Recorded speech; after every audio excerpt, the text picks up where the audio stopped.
Allez, on enchaîne avec la troisième partie, où la nouvelle B3 prend son envol face à la redoutée Street Triple.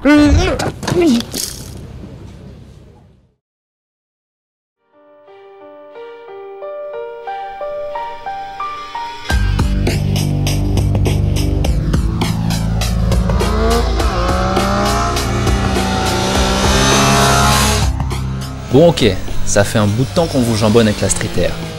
Street Air par-ci, Street Air par-là. Pour un peu, on se demanderait si on connaît d'autres motos que la petite Triumph. Ceci dit, cette affection pour l'anglaise n'est pas dénuée de sens. Car depuis sa sortie en 2007, toutes ses concurrentes mordent la poussière et son 3 cylindres résonne dans le cœur des amateurs de sensations. Car c'est là son secret. Un 3 cylindres magique enserré dans un écrin de luxe dans cette version R. Car si le modèle de base n'est pas exempt de critiques, la R corrige ses défauts via l'adoption de périphériques de ouf, à l'image des suspensions réglables de Daytona, des superbes freins radio, du guidon Magura et d'une selle plus sympa. Et il fallait au moins ça pour canaliser les assauts de cette mécanique unique.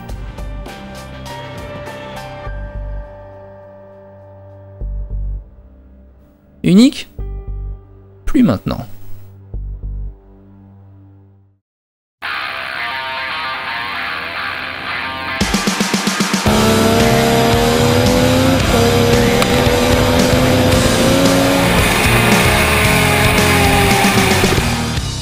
Car MV vient de lâcher une véritable bombe dans le jardin anglais. En concevant la F3 et la B3, MV Agusta a repris ligne pour ligne le cahier des charges de Triumph pour en produire une interprétation très italienne. Entendez par là qu'elle ajoute une belle louche de caractère à une meule qui n'en manquait pas.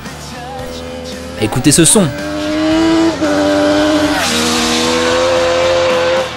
Un truc qui change de voix à chaque graduation du contour.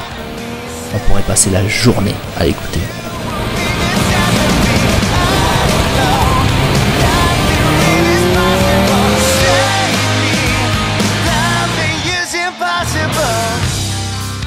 Et à la mater, car cette MV est diablement attirante.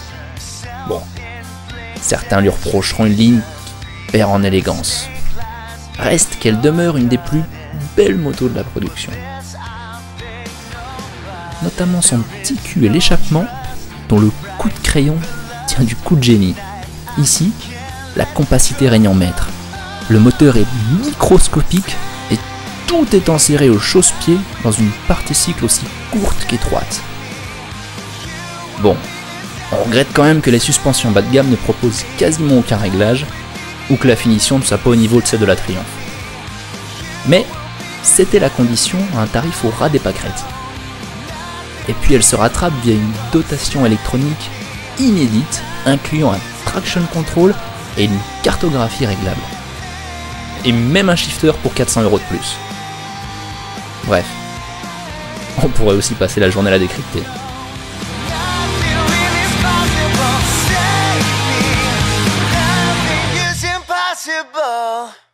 Sauf que la Street Air attend cette nouvelle arrivante de pied ferme.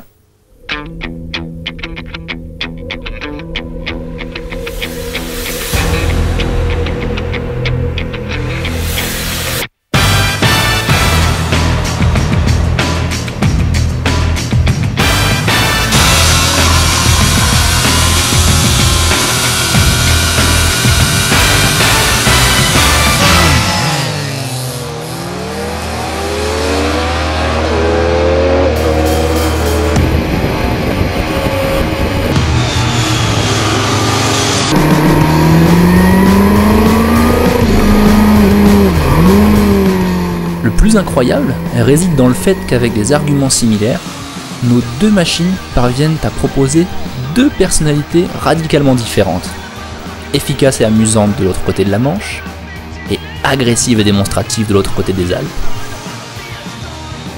En impro, la très efficace Street Air n'a aucun mal à suivre la sensationnelle B3.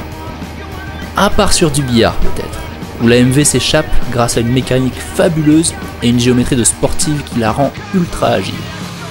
Sans cela, les suspensions de l'italienne avouent très rapidement leurs limites. Reste que question sensation, la Triumph a trouvé à qui parler.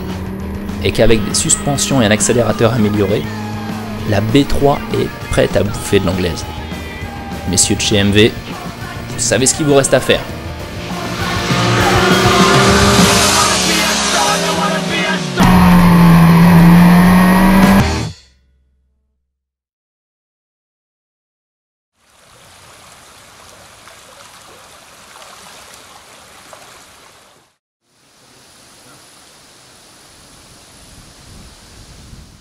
C'est à toi.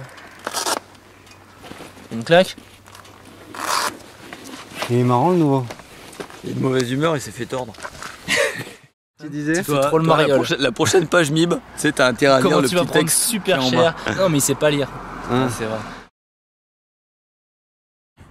Bon bah cette émission touche à sa fin. On se donne rendez-vous le mois prochain pour une autre. En attendant, je vais me faire soigner moi. Putain. Pamela. Oh, Pamela.